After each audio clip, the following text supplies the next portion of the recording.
Hola, ¿qué tal? Voy a hablar un poco de el tema personas migrantes y cómo ha afectado la crisis, la pandemia de COVID-19, especialmente aquí en Huelva. Para hablar de este tema, mm, obviamente tenemos que empezar hablando de la realidad que tenemos aquí en Huelva, de los asentamientos chabolistas. Unos lugares mm, que ponen en entredicho todos los derechos humanos, que han sido denunciados incluso por el relator Alston de las Naciones Unidas, haciéndose muy mediático, pero que es una realidad que nos persigue sin encontrar una solución duradera aquí en Huelva desde hace ya casi 30 años. Estos asentamientos, estas chabolas se encuentran en Lepe, Lucena del Puerto, Moguer, Palos de la Frontera, Mazagón, y acogen a un gran número de personas, especialmente durante las campañas de recogida de frutos rojos, pero también tienen un núcleo de personas permanentes que se quedan durante todo el año. Son personas que, a diferencia de lo que se pueda pensar, tienen su documentación en regla y vienen simplemente a trabajar en nuestros campos. Si ya de por sí vivir en lugares como estos debe ser difícil, imaginaros vivir en unos palés de madera y plástico donde hay que desplazarse varios kilómetros para ir a buscar agua, donde no hay medio de refrigerar la comida, sino que hay que ir diariamente a los pueblos a buscar el alimento diario. Además, acumulación de basura, muchas veces no llegan los servicios de recogida de basura o pasan cada semana, cada 15 días, proliferan allí ratas, insectos. Pues si ya de por sí vivir allí es complicado, imaginaros en una situación de pandemia, cuando se nos pedía quedarnos en casa. Imaginar quedaros en casa en una chabola, en estas condiciones. Este agua que muchas veces además almacenaban en bidones del campo, tratados con productos químicos.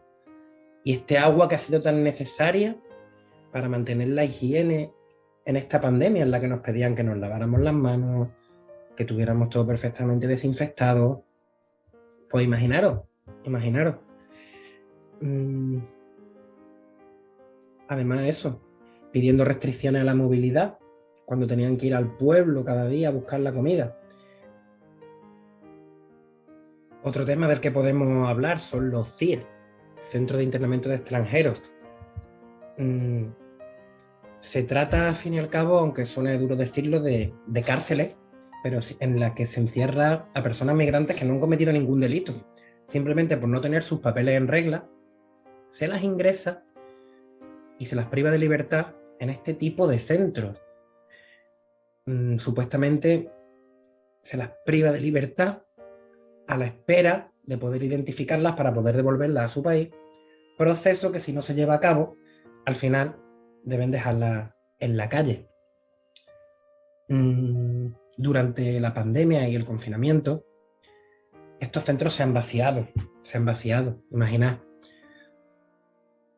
Son personas que simplemente no tienen su documentación en regla, están internadas, hacinadas en centros.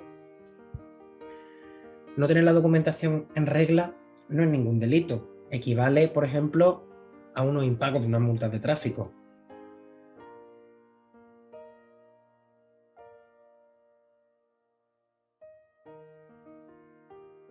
Y aparte de esta situación que se viene viviendo también dramática en estos centros de internamiento, que vulneran todo tipo de derechos humanos al encerrar a personas de esta manera, sin haber cometido ningún delito, se vino pidiendo durante la pandemia y el confinamiento, a través de, sobre todo, una campaña muy potente que era regularización ya. Decía, mire, tenemos personas que son necesarias para trabajar, por ejemplo, en el sector agrario aquí en Huelva, ya que cada año se contratan personas en origen para que vengan a trabajar el campo, ya que la población española autóctona no suele querer determinados tipos de trabajo, como es el sector del campo, cuidar personas mayores, trabajo en hoteles, lo que se llama camarera de pisos, las que limpian las habitaciones. Pues concretamente para el sector agrario de aquí en Huelva se suele hacer una contratación fuerte cada año en la campaña de personas que vienen a trabajar, temporeras y temporeras, sobre todo mujeres, en la recogida. ¿Y qué pasa? Que este año con las restricciones a movilidad y los vuelos, pues no se ha podido hacer. Y se decía, oye, tenemos a personas aquí que pueden regularizar su situación, darle permiso de trabajo, que quieren trabajar. Vamos a hacerlo. Entonces, ¿qué tenemos que saber? Que hay una ley de extranjería en España que ya está discriminando quién tiene más derechos, menos derechos, según sea tu origen, según sea tu procedencia. Todo ello en un contexto de pandemia en el que las llegadas, como vemos cada año, estas imágenes tan prototípicas de embarcaciones, de pateras que llegan hasta las costas, no se han detenido, han dejado de salir en los medios, porque todo era tema relacionado con la pandemia, pero han seguido. Y fijaros, en lo que llevamos de 2021, apenas 3 meses, ya van más de 300 personas muertas solo en el Mediterráneo. Mar Mediterráneo, que muchas personas hablan de la fosa común más grande del mundo.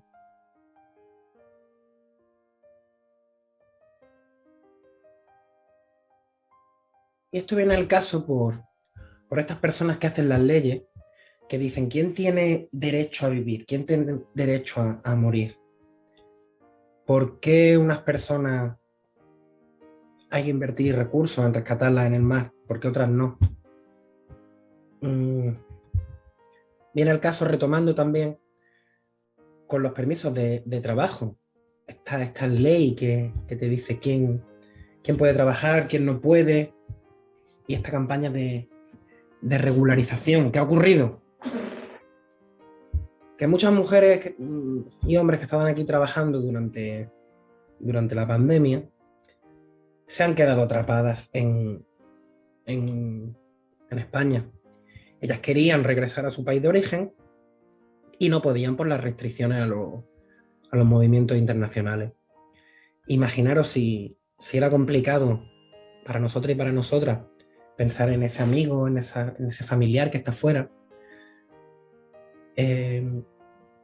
Imaginar estar en otro país, a veces sin conocer mucho el idioma, con vuestros familiares, vuestros amigos, vuestras amigas, a kilómetros de distancia, con toda la incertidumbre que había acerca de la evolución de la pandemia, pensando si se habrán contagiado, no se habrán contagiado mis familiares, queriendo regresar. Si ya de por sí decimos que hay un estrés ligado a todo proceso migratorio, pues en una situación de pandemia todo se ha complicado mucho.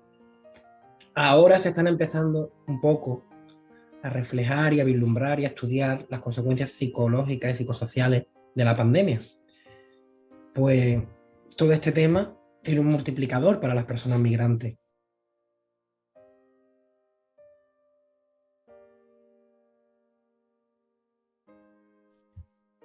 Especialmente grave ha sido el caso de las personas refugiadas, solicitantes de asilo, que son personas que se ven forzadas, obligadas a abandonar sus países de origen,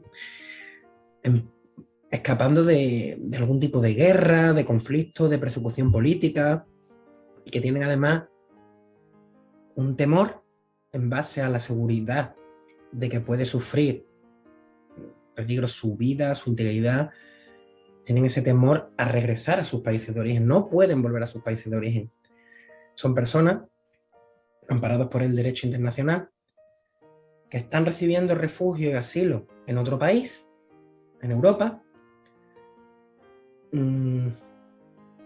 y que ahora, una vez consiguen escapar de estas situaciones, como por ejemplo todas las personas refugiadas de la guerra de Siria, se ven de nuevo en otra situación tan complicada como es una pandemia mundial.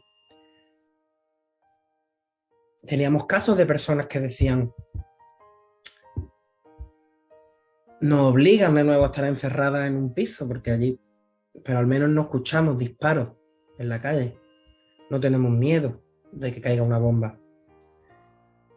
Pero imaginar haber escapado de situaciones tan complicadas y ahora vivir una pandemia con la afectación que eso supone.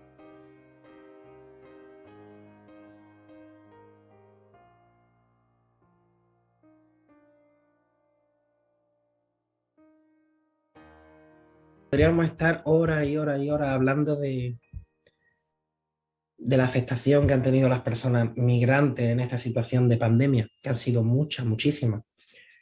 Si nos ha afectado a todos nosotros y a nosotras,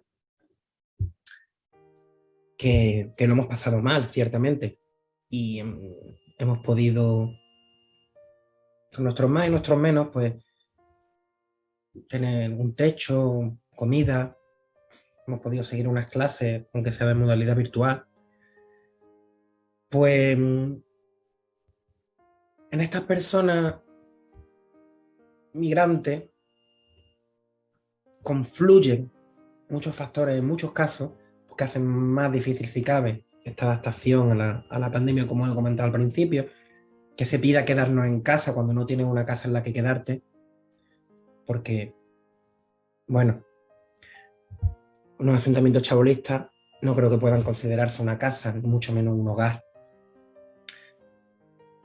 Que pidan seguir unas clases online a familias que estaban aquí, que apenas conocían el idioma o que no tenían los medios necesarios. Muchas familias con niños en edad escolar tenían que seguir las clases a través del teléfono móvil y compartirlo entre varios hermanos y hermanas para seguir esas clases. Al fin y al cabo, siempre hablamos que muchas de las personas migrantes que están en nuestro país sufren una exclusión múltiple, en la que confluyen varios factores.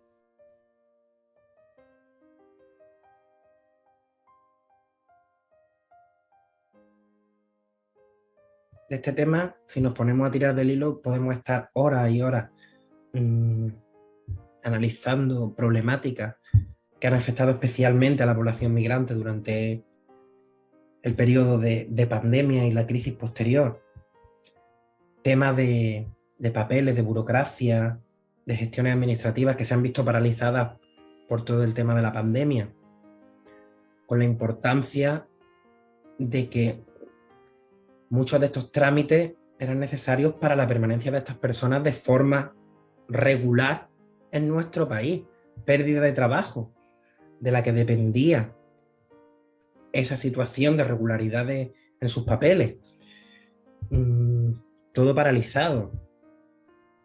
Lo que no ha ayudado tampoco son el auge que se ha visto muchas veces de un discurso en redes sociales, incluso desde algunos medios de comunicación, que criminalizan y atacan a estas personas migrantes en un periodo tan complicado como ha sido el de pandemia. Se ha llegado incluso a decir que traían el COVID cuando los datos han desmontado completamente todo este tipo de discurso. Se ha atacado incluso a niños y a niñas migrantes, los mal llamados MENA, que no son otra cosa que niños y niños con una especial necesidad de protección, que también se han visto muy afectados por toda esta situación. En fin, frente a estos discursos, solo podemos promover la convivencia. Y hay una frase que a mí me gusta mucho para concluir, que dice: cuando tienes muchas tablas de madera no construyas vallas más altas, sino construye una mesa más larga.